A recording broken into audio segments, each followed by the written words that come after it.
listening to Pop This, the podcast where three women talk about pop culture. Here are your hosts, Lisa Christiansen, Andrea Gin, and Andrea Warner.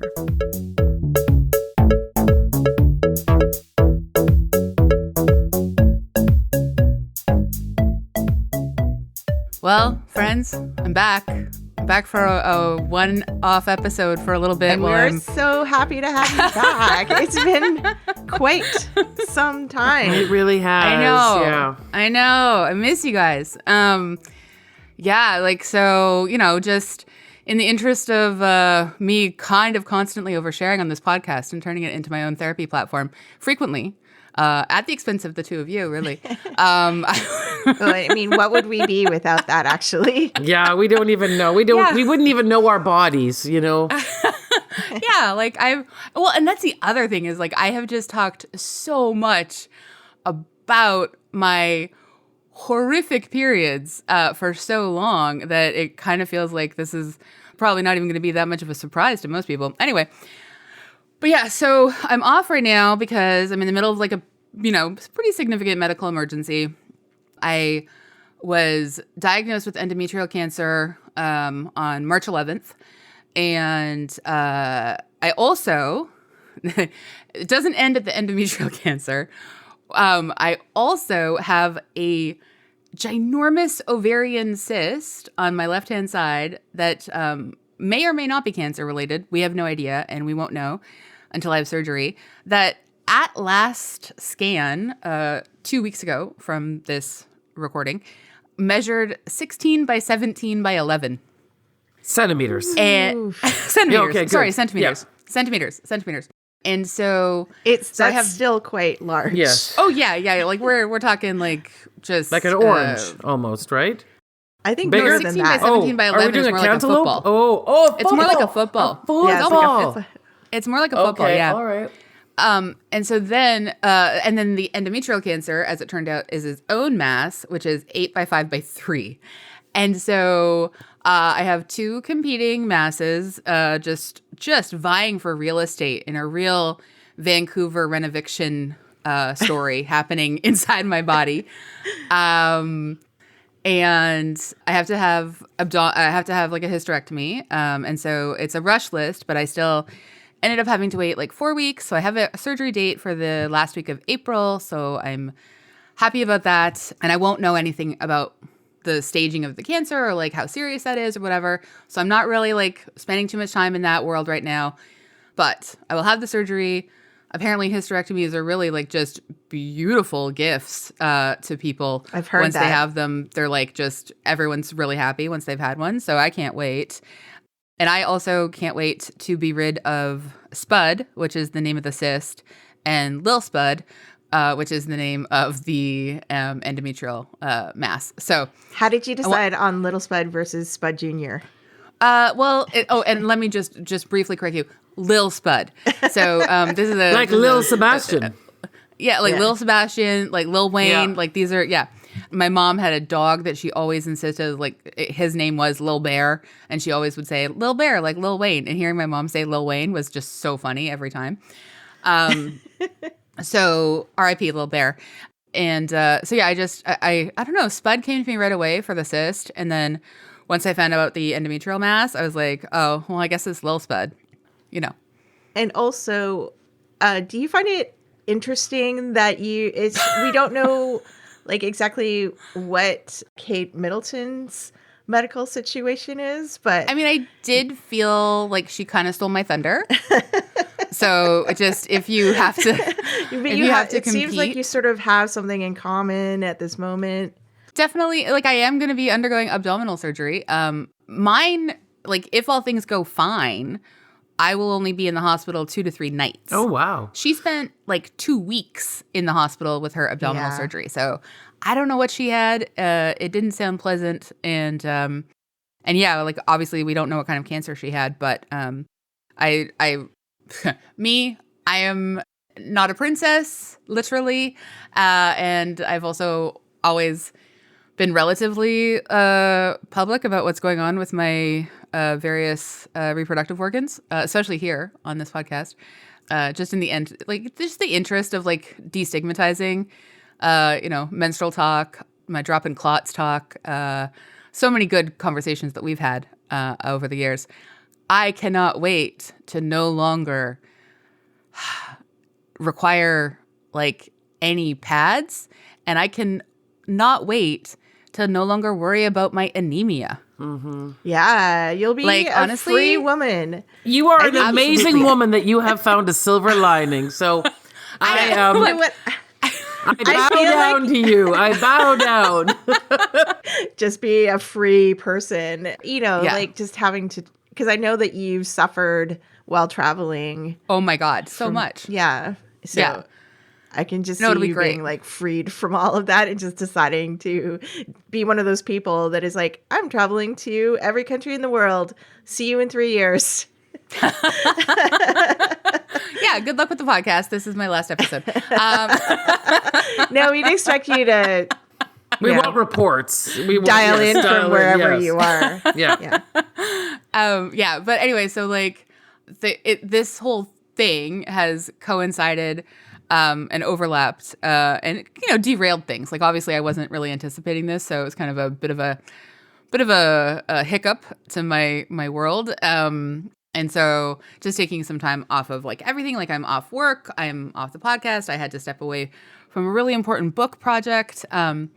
But I also am like, I've just had my new book come out or like one of my, and so I have, because the surgery isn't happening for a couple of weeks, I was like, okay, well, I could do a couple of things with people I love to like just talk about the book. And I am. And we made the cut, which Yeah, well, Thank you. Top of my Thank list. you. Top Oh, of my wow. list. Just my shameless self promotion. It would have been quite a blow to if you had appeared on like a bunch of other podcasts, But not before my you- own. Yeah, before Yeah. being like, I'm ready. Yeah. Well, I'm ready to come back hosting. I feel kind of like I'm being a little bit like it's not Nepo baby, but like I just feel like I'm sort of somehow like taking advantage of like the spirit of our podcast. But finally we're doing a whole episode devoted to me. Podcast is pop culture and feminism. Yeah. I don't know if you know the theme or you remember it, but your book is Yeah. exactly I know. on brand, so we're good. I know. It feels like a little tiny, like the small part of me that's not a mild narcissist is like a little bit like, oh my God, I'm doing this, but it's fine. I'm excited to do it. And I'm just like really happy to talk about the book with you guys. Cause like this feels so indulgent and lovely to like spend time in the world of both Dirty Dancing and my book about Dirty Dancing.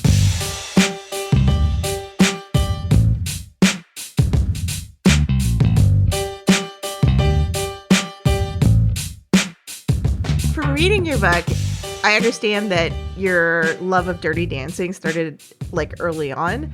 Yeah. But I can't help but think that Pop This also contributed in some way to your thinking around the book with like your debate with Lisa For that you did sure. early on about the best dance movie of the 80s. Yeah. I feel like that kind of maybe stoked the creative flame that like laid the foundation for this book. Well, I think like for sure, like I mean, there was a couple of things for sure, like definitely fighting with Lisa early on in the like the first year of the podcast, where you were defending Footloose, I was defending Dirty Dancing, and then at the end of our conversation, you were just like, "Why are we even fighting about this? It's obviously Flashdance," and just blew up the whole conversation. It was incredible. But then like we got invited by Dances with a Small Stage to like be their dance commentators. Remember that? One of the you guys? craziest things Like, we've ever done, I gotta say. we spent like time doing like dance commentary Yeah. and like anyway, like having that like debate where I'm trying to fiercely defend Dirty Dancing and talk about it's like why it's so much more than just a dance movie. I think for sure helped me solidify some of my like thinking around it. Definitely there had been a couple of articles at the time, I think as well, just and before anything around Roe v. Wade being overturned and stuff like that, like way back in like 2014, there had been a lot of conversation about like how Dirty Dancing's abortion plot is like so subversive and stuff and like ahead of its time. And so I think I had really, in the spirit of like the early 2010s were for me was a chance to look back at all the things that I love and like really dig into why I loved them. And Dirty Dancing was part of that. And so like absolutely sort of hashing it out with Lisa. AG, you were producing the podcast, but you weren't like one of the hosts of the podcast at this time. So like I've never even really heard your thoughts on Dirty Dancing. So I'm excited about this. But yeah, to do a whole episode about Dirty Dancing and my new book is like very exciting to me. Well, I've only watched this movie in full like maybe 5 years ago. Wow. I've seen, clips of it over the, past few decades or whatever, but like I've never sat down and watched it fully until I was, into being an adult. And when I was just reading your book, I laughed out loud so many times because, and one of the parts is when you wrote about teaching your cousin Cam to write with with the lyrics to "I Had the Time of My Life." Yeah. I laughed so hard picturing you tutoring a small one. Yeah.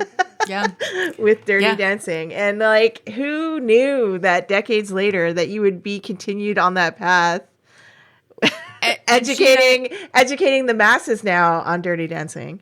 And look, she and I still, our love of Dirty Dancing is so pure that we went last November to Dirty Dancing Live. We drove all the way to Abbotsford and went and saw a full orchestra or a full band and several singers do Dirty Dancing live. So they play the movie and you're watching the movie and then it's like live music accompaniment and live singing. And it was so fun and just so worth the 1.5-hour drive to Abbotsford, I gotta say.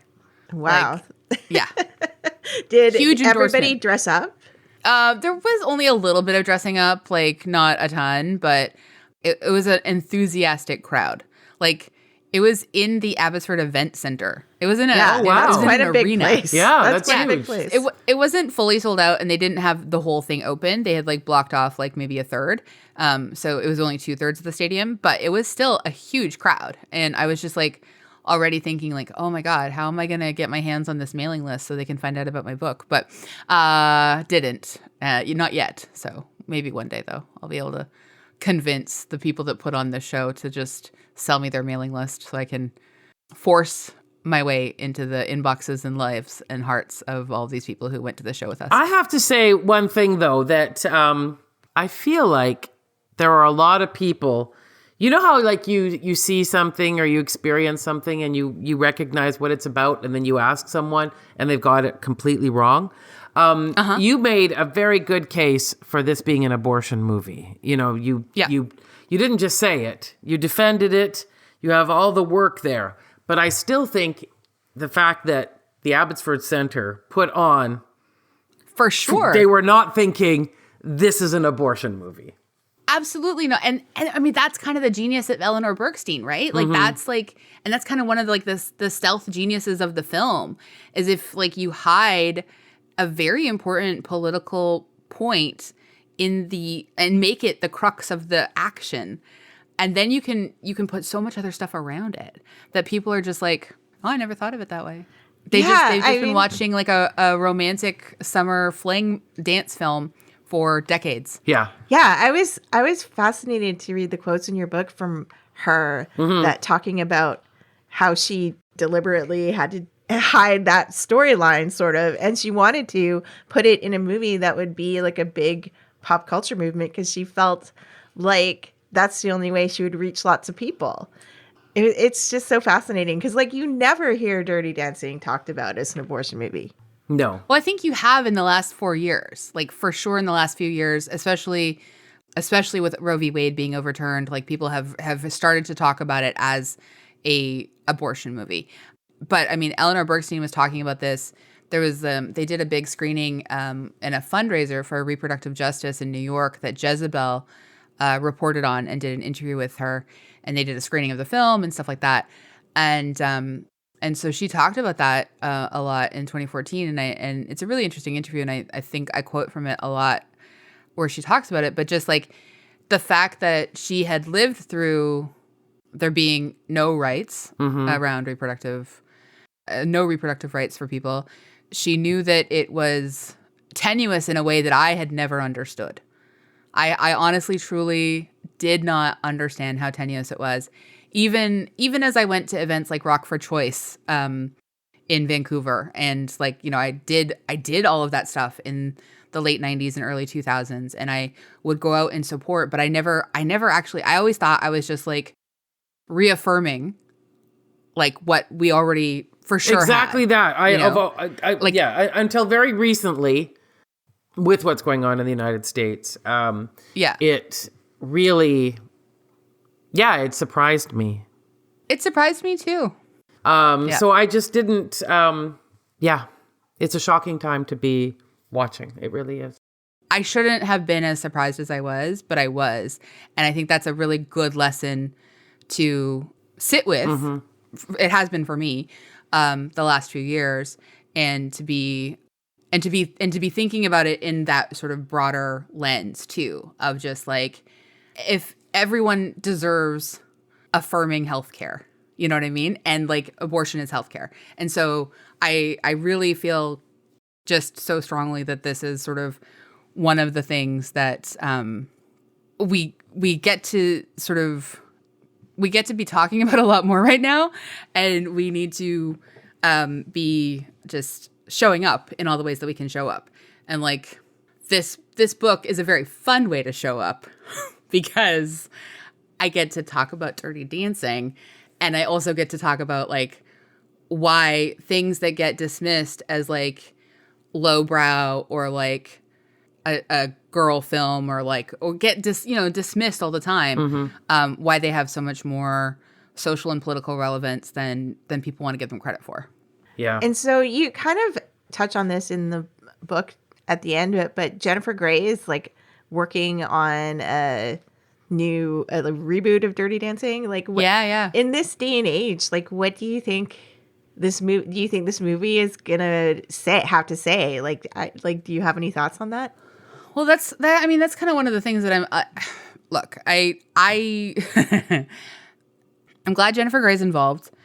I am hoping that the team that has taken it on really wants to continue the sort of like subversive political spirit that was like baked into all of the other fun stuff of the original film, because I think there's a lot of cool work being done in more of an indie film world. And I think Dirty Dancing was made in its own way with an indie budget, and there wasn't a lot expected of it. They thought it would just go to video and just be like a home video sort of crowd pleaser or whatever.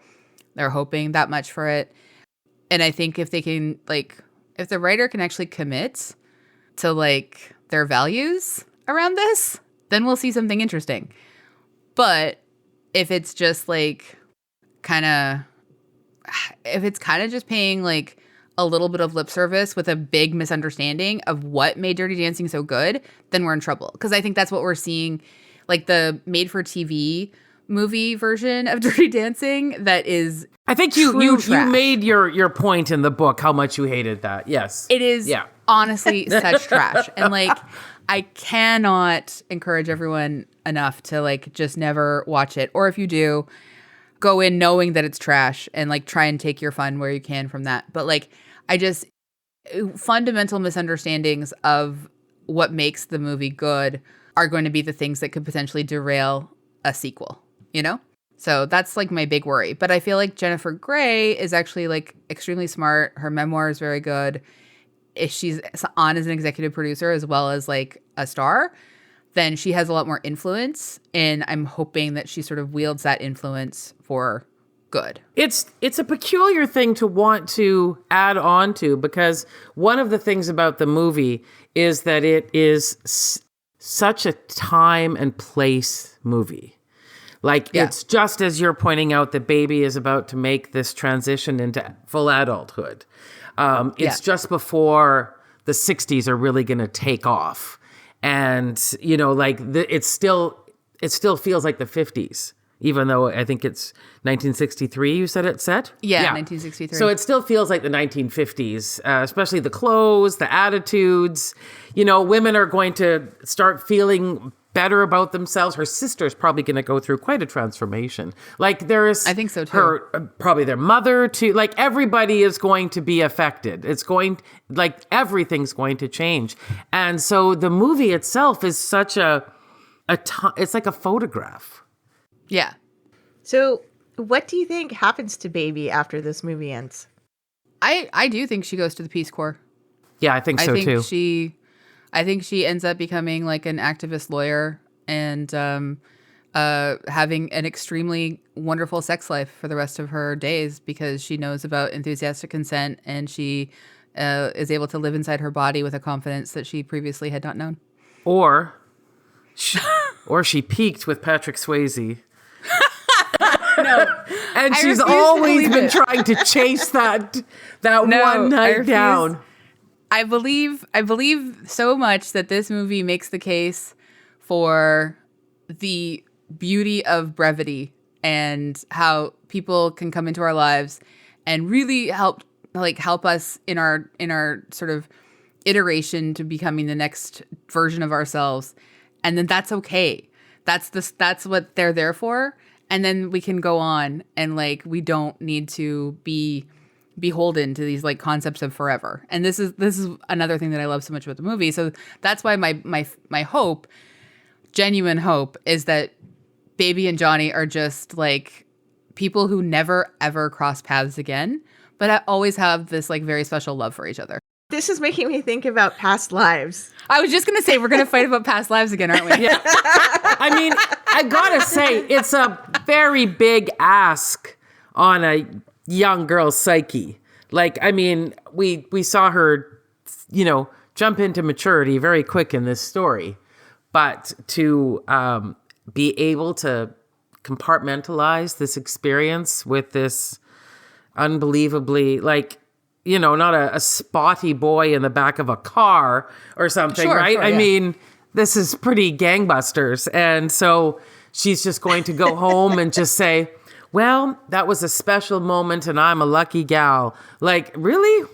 And then, Well, she's got college and she's got Peace Corps. Like, I think she's got other things that are like, think of all the different, like, cool, attractive people she's going to meet. Like, I mean, Baby has I think like a really fluid sexual future ahead of her. Like Johnny sets the bar high and then she knows that she never has to like put up with anything less than that. And that's a very thrilling idea. I think since we're analyzing Baby, I'm going to analyze you. And let's hear it. yeah. And Interested. I think what we're experiencing here is a little thing called projection.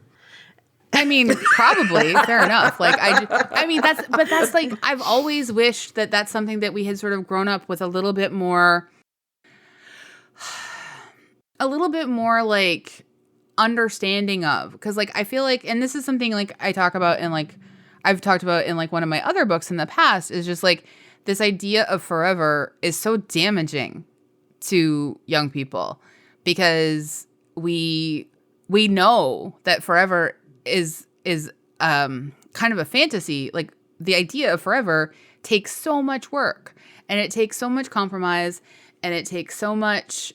I think it takes like a lot of generosity and understanding that like people grow and change and et cetera. And like I've always gravitated towards these ideas that like that things are allowed to be just what they are and they're important and you can sort of like be grateful for this moment, but like in sort of like a more emotionally sort of like communicative world, we would be able to say like, you know, forever might work for some things, but it's not for everything. And I think like this is a lesson that I really wish I had learned when I was younger and I hadn't fought so hard for things that weren't serving me. Just allow friendships, like, you know, allow friendships to sort of come and go when they need to and not be like fully devastated and wrenched and heartbroken, not fight for people who don't really love you the way that you deserve to be loved. You know, like so there is some projection, but I just think like we see the way that like Baby sort of imbues Johnny with this confidence, and we see the way that he does that in return for her.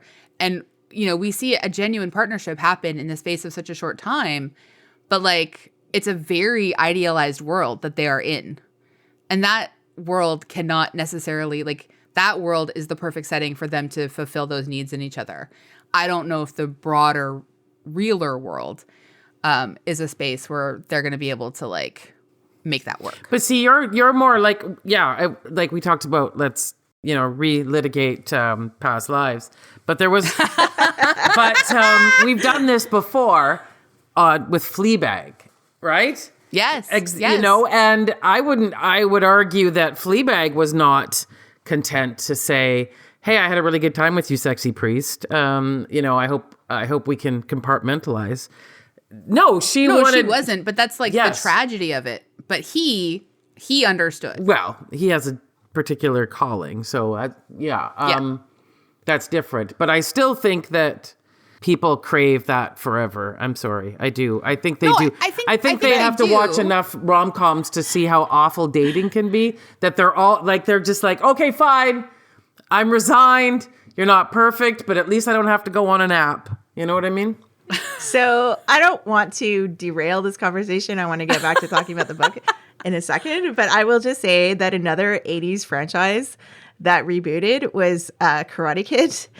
And I've seen all 5 seasons of the reboot Cobra Kai, of course, and love it. And the reason that it's worked and it's been so successful is because of all those things you're talking about, Andrea. Like they were kind of true to the story. The characters made sense, and it kind of kept to the original values while also kind of turning it on its head for Cobra Kai. And you learn pretty quickly that at the end of Karate Kid, because the original Karate Kid, of course, is like a series of like love stories, and like he kind of reconnects with all of the love interests he had as a teenager, and you realize that like he didn't stay with any of them.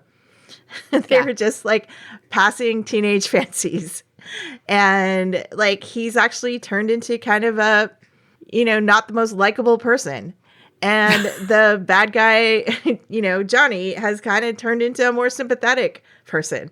And yeah, it's a really interesting and nuanced depiction and way to like retell that story. And I just kind of wanted to slide that in there because I feel like Dirty Dancing, the iterations that have been done so far, like the TV series and stuff, hasn't been successful at doing that. But shockingly, Karate Kid and Cobra Kai have. Incredible. They're on their 6th season. Yeah, wow. No, that's amazing. Yeah. That is amazing. Mm-hmm. I mean, I think, like, I get that people want, like, the fantasy of forever. And I think for some people it happens, and that's cool. I just think the pressure of forever as like the goal can be extremely damaging. Sure, but suffocating. Do you think a 17-year-old girl in 1963 is as wise as you? That's all I'm saying. I just don't think Baby wants forever. You see Baby lets him go and he drives off, and she's sad, but she has no expectations. Like, she isn't begging him to stay. She's like, I think the movie literally tells us, you know, she's not happy about this, but she is gonna go on to what her next thing is. Because her future has never had Johnny as the future. Yeah. Her future has already got something else, you know? And Johnny is the thing that helps her get into her future with with just way more understanding of the world. Johnny and Penny and the whole upstairs, downstairs class, you know, awfulness, and like confronting her father and his hypocrisies, and like confronting her own hypocrisies, and like, and getting like, you know, being told by Penny that like her privilege is just really, frankly, like it makes her completely ignorant of their world. And like, that's the other thing that I really like about Baby, as played by Jennifer Grey, because I don't think this is necessarily, it's in the script, but like I think she brings a lot of nuance to it, is like Baby doesn't get super wounded when Penny lashes out. Like Baby listens, hears it, and like tries to like take that feedback. And, you know, in a different movie, we'd see someone be like, well, I'm not even going to bother trying to help. These people don't even know what I'm trying to do for them. We don't get that from Baby. We get Baby is actually like a pretty mature, interesting person who like is wanting to study economic development and join the Peace Corps. But Baby is also a manifestation of who Eleanor thought she was too, right? Or which she could be. I think she's a combination of a bunch of, because like Baby's real name is Frances Houseman, and Frances was Eleanor's sister's name. Like there's I think like Baby is like a bunch of people, including Eleanor, and I think that's like a very classic author move. Sometimes it's just like, you know, the most actualized version of themselves, or a dream version of themselves. Exactly. No, that's what I mean. Like I mean, if I was to live my life again. Yeah. Like, it would look different. And it would definitely be, as you said, I would be a lot more sort of, oh, okay, well, this hurts right now, but it's not going to hurt forever. Whereas when I was younger, the idea that hurt wouldn't last forever didn't make sense to me. Oh, no. And I don't think it does. I don't know that I could have, I don't know if people had even tried to like communicate it to me necessarily. But I do think seeing a movie like Dirty Dancing, it at least laid a tiny foundation, in the same way that I didn't understand it was an abortion movie necessarily when I was younger. Like I was slowly being radicalized on many fronts thanks to Dirty Dancing throughout my life. No, I can see that. I can definitely see that. Whereas I watched Flashdance and thought maybe I'll be a welder. You know, it's different, right? Sure. You know. Sure. Yeah. No, I mean, it's a very like. Did you seriously consider being a welder? No, but I did. I did really like the way. I mean, I know that a big part of liking Flashdance is the director is Adrian Lin, right? We talked about that. Yeah. And so everything just looked really amazing, like her loft and her sweatshirts off the shoulder. I mean, it was a way more stylized. Like, honestly, I have no idea who she was as a person. Whereas Baby, we know a lot about. I don't know. Yeah. Alex liked dancing and welding, I think. Yeah. Well, I mean, that's kind of like the other cool thing about this movie is like it stays so much within Baby's gaze, and it's like the movie belongs to her. I feel in like Flashdance, Alex is a really cool character, but it's still a very male gazing movie. Yeah. And like, you know, and absolutely. No, I mean, I don't know if, to me, reading this and thinking about you as a 9-year-old is a lot, because that's not really, I mean. If it helps you, like, remember that I lost my first tooth in front of Young and the Restless when I was 5. Yeah, that doesn't help me at all. This is all about... But just consider my trajectory. It was absolutely heading in this direction. No, I can see that now, but I you know, that's a lot to take in. That's a lot of... Like, the things that I was noticing when I rewatched Dirty Dancing, like, just aside from... Like, obviously, you pulled out the abortion storyline, so it was very, like, front of mind when rewatching it this last time. But I was also thinking, too, about, like, her dad is, like, portrayed as such a hero in this movie, and her mom is just so clueless and so, like, not aware of anything that's happening to her on that trip. And I just, extremely underdeveloped character. Yeah, that's shocking. But it also, to me, worked as a statement about what women were like. Like, I still have conversations with my mom, who is, you know, just still very, you know, being a liberated woman was not something she ever considered. Like, it was not, you know what I mean? And still to this day, you know, things that I'll discuss with her seem very foreign. So I don't know if the movie was trying to make a statement about, like, this is what it looked like to be a middle-aged woman in 1963. I don't know. Maybe. Well, especially a doctor's wife. Yeah. You know, I mean, I guess like I feel like because they got Kelly Bishop and she wasn't not a big deal. You know what I mean? So I feel like maybe a couple of things got trimmed away, like that we lost a little bit of that character. But it's interesting because they make so much space for, I mean, okay, not so much space, but I personally feel that they make space for like this really incredible sort of tenderness between Penny and Baby.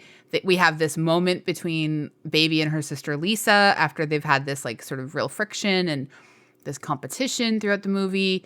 And they're both competing to like be noticed by their father, which like obviously plays into a lot of like weird sexist gender hierarchy stuff in the family. And that, you know, their mom is really just there to like kind of, she gets like her hero line at the end of the film, where she tells her husband to sit down, and you know she takes control in that moment. So we understand that like she has more power in this relationship than we've seen sort of displayed throughout the film. But it would be so nice to spend just like an extra minute with that character. It doesn't even have to be with Baby. It could be with Lisa. It could be some sort of like strange conversation with Penny or something. Just one more minute with Marge. Yeah, I just feel like her dad gets like all of the shine. Like it's super weird to me too that like he just gives her so much money and I was like no strings, like no questions asked. Like I don't know. I get that he's got lots of money, but I don't know how many parents would just like kind of hand over a large sum of money to their teenage daughter without asking any questions.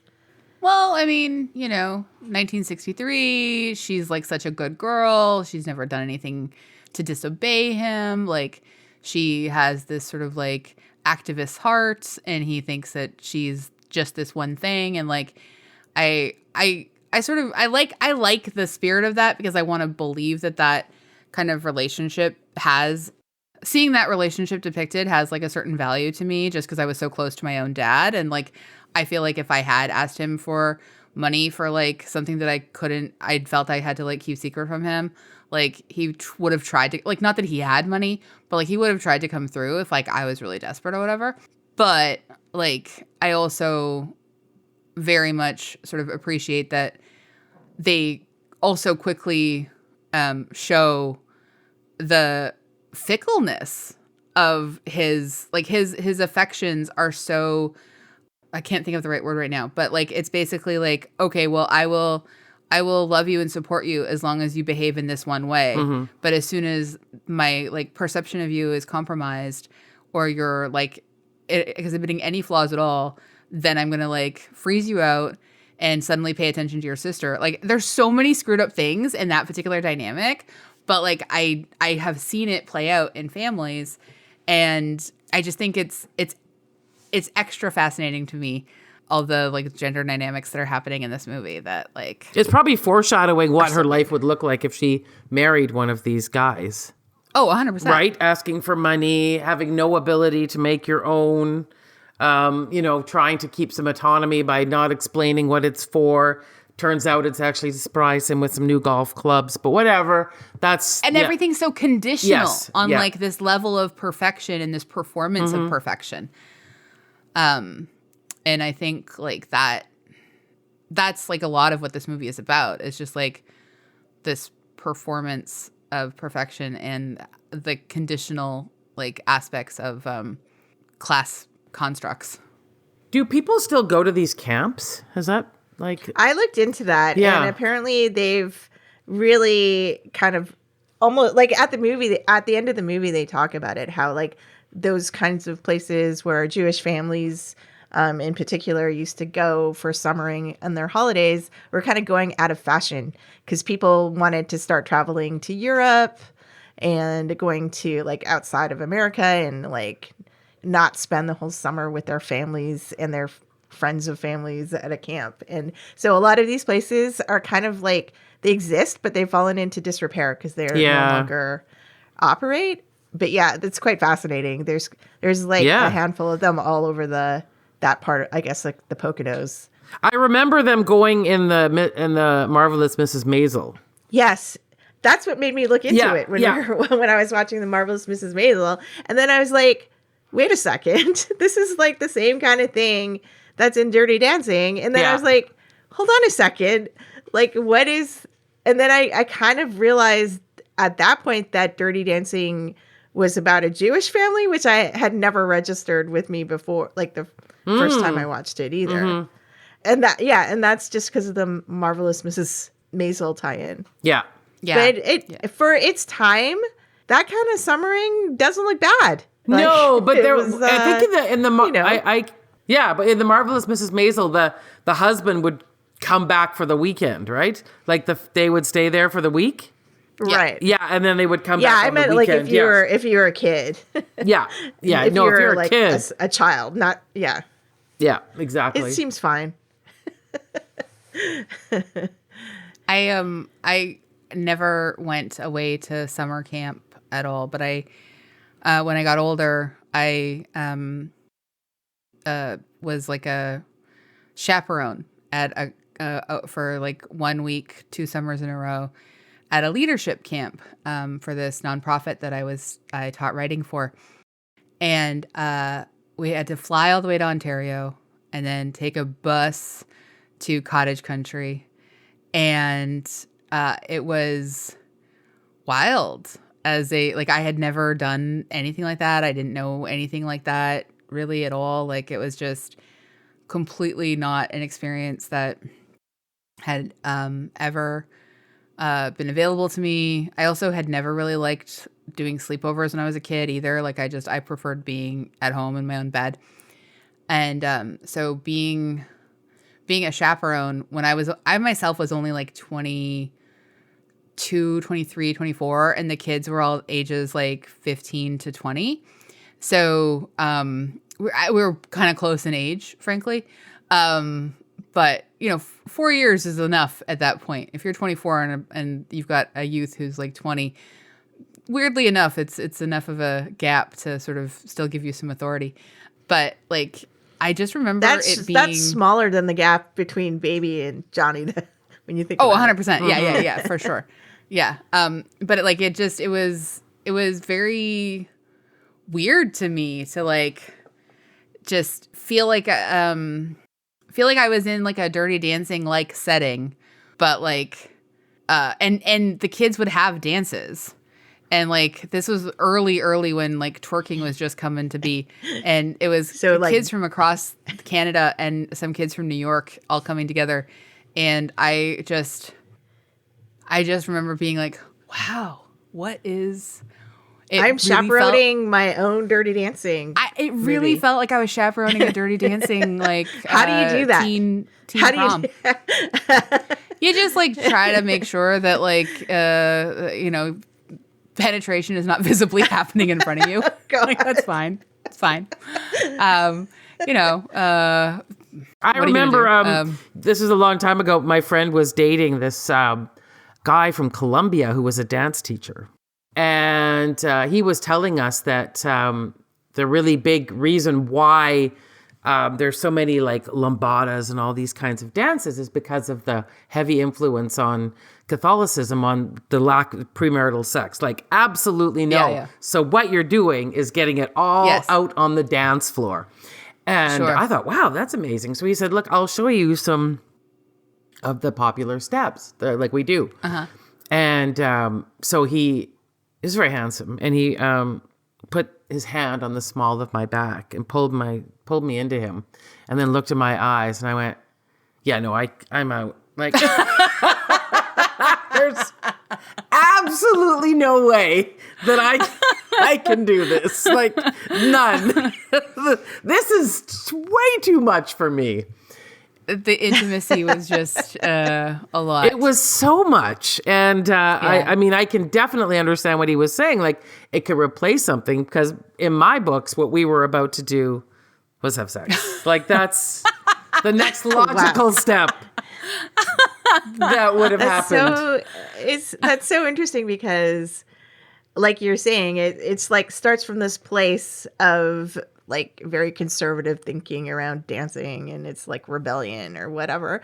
But also like it goes around to this place where like in figure skating now, there was a brother at the Shib Sibs, the brother and sister dance team in the like 2018 Olympics. People were like, that's so weird, dancing with your brother or whatever. And it's like, dancing isn't actually inherently sexual. Yeah, like it doesn't have to be inherently sexual. It doesn't like, have to like, be. Yes, it doesn't have to be. Like there's definitely dance, like big, deep dance culture all over the world where it is absolutely not sexual. It's just that like people are much more comfortable inside their bodies and then like moving their bodies in different ways, you know. And sometimes I do think like North America, in general, still has just so much of that leftover puritanical stuff that like we do tend to hypersexualize any dancing that we think is like too thrusty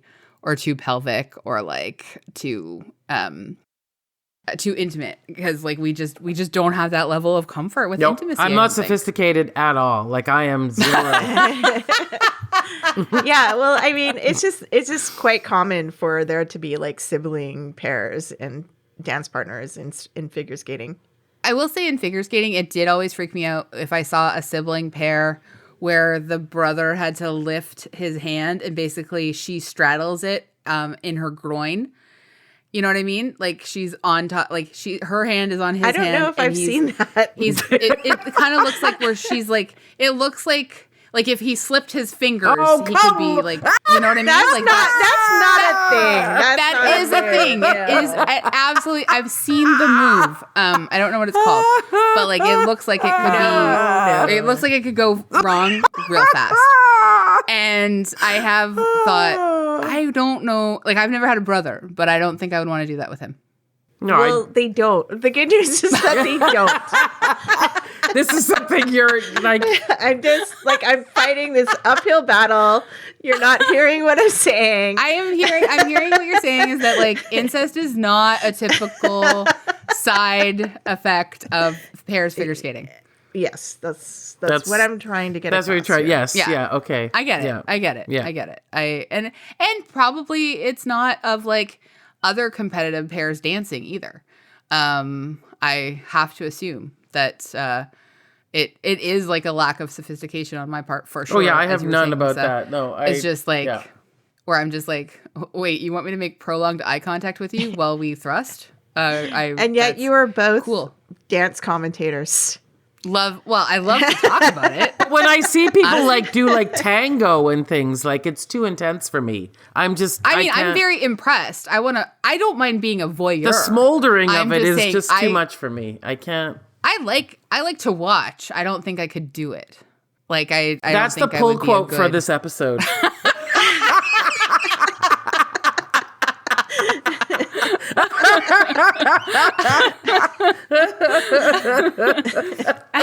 I mean, I honestly think it could have been the pull quote for a lot of reviewers of the film back when it first came out. Is like, I like to watch, but I don't. And that would have been a much more honest review than some of them.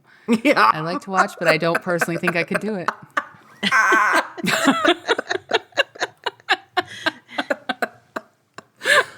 Oh. You know, I realized that at the beginning of the episode, like normally after about 10 minutes, we would just pause and say that I'm who I am, and you would each introduce yourselves, and we'd say you're listening to Pop This, and we just never did that. And I mean, I like that for us. I think that's very funny. But That's true. But in case you needed us to say it at some point, AG, and you wanted us to say it, like, you know, let us know.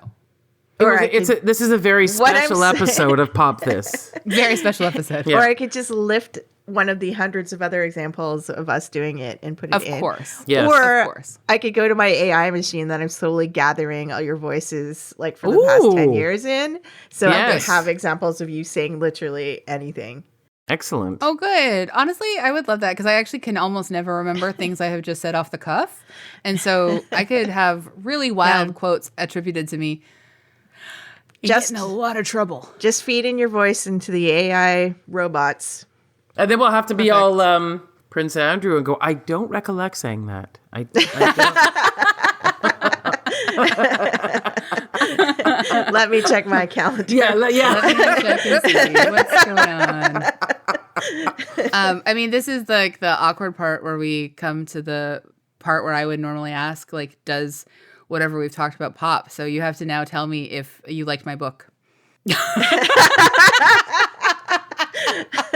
Wow, it's a lot of power. No. I've been dreading this. I've been dreading this moment. I know. I'm so sorry. Absolutely it pops. No, I mean, I had no fear that it wouldn't. I knew that you would write something brilliant about something you love so much, but I just think you made, like I said, back at the beginning of this episode, you made a tremendous case for this being an abortion movie, and I think that's really important. And I didn't see it for the times I've seen it, but now that's the only thing I'll see, and I'm really impressed with that.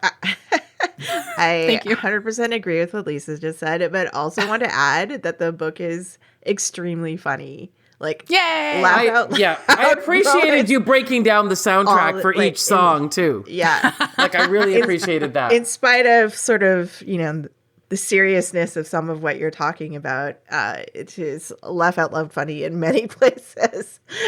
Thank you. Yeah. Thank you. Well, I also agree that it pops, and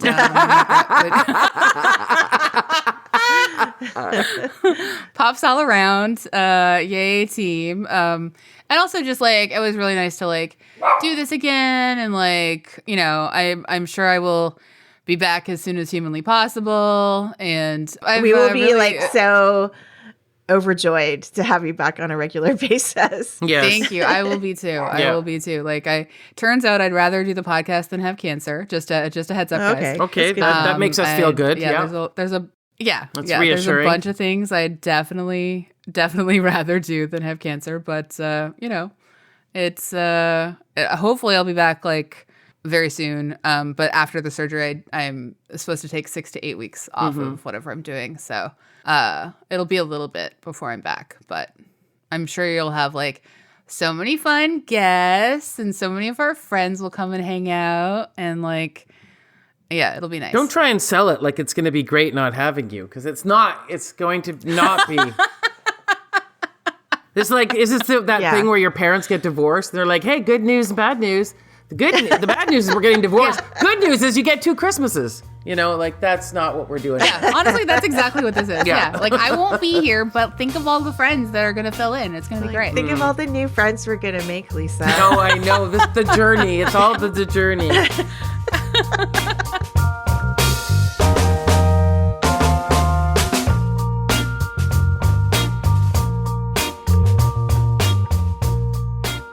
We love to, I mean, I didn't think about recommended, but I can say that I finally watched Girls 5 Eva while I've been like holed up on my couch.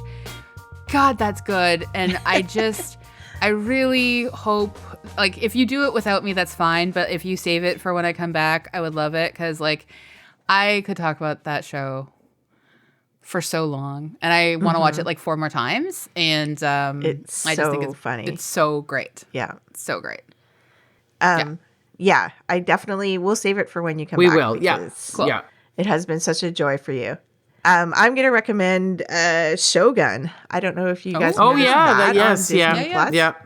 It's like kind of a limited series, and it's like Shogun it was a novel, and then it was a really successful like TV miniseries in the 80s or 90s maybe, and now they're rebooting it again, and it's actually quite engrossing. It felt time for me to watch like a period, drama, and it's slow moving, it's historical, it's like historical fiction, but yeah, and there's like brilliant acting in it. Anna Sawai is like the lead, one of the lead characters in it, and she's just amazing, and the cinematography is beautiful, and yeah, it's just one of those grand epics that you just kind of hit play and want to just like sit back and just let yourself kind of fall into it. Oh, fun. Cool. But yeah, I was going to say that I'm recommending the period piece from 2019. It's a new movie, or a new Netflix movie called Scoop.